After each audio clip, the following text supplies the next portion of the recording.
So let's look at this equation and try to balance it. So when you first look at this, it looks really complicated, but I'm going to show you a trick that you can do that makes this really easy to balance.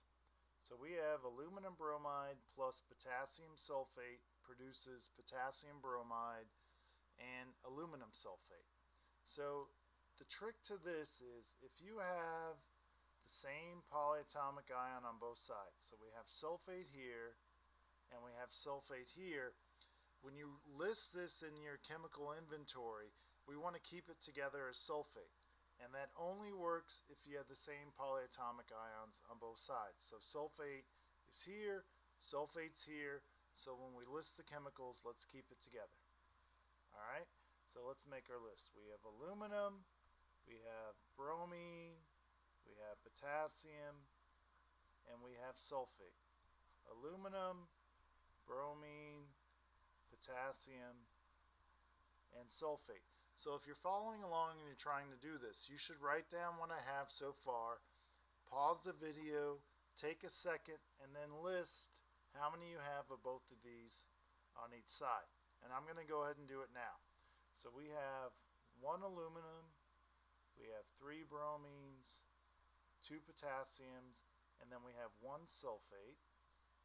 Over here we have 2 aluminums, we have 1 bromine, 1 potassium, and we have 3 sulfates. Because the sulfate over here is in parentheses, there's a 3 outside, so we have 3 sulfates. So let's start balancing it. We want to balance this from the top. So we need 2 aluminums on this side. So why don't you take a second, what coefficient here will give us 2 aluminums, and write that in, and then pause it, and then let's see what we get.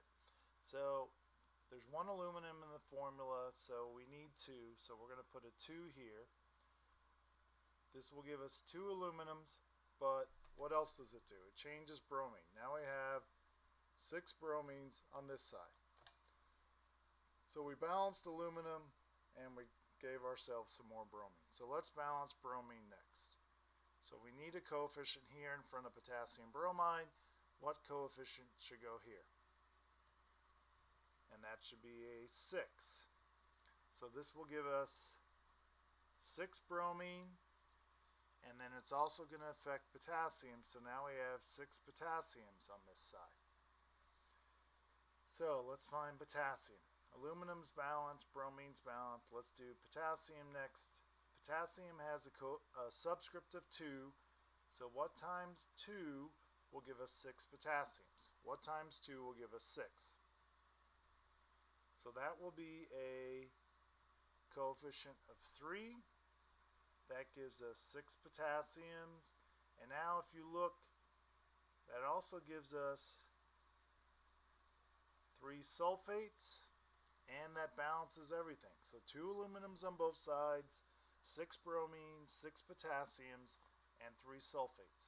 So by keeping the sulfate together, it made it much easier to balance. And so as long as the polyatomic ion is on both sides, you can use that trick, and that'll help it go faster.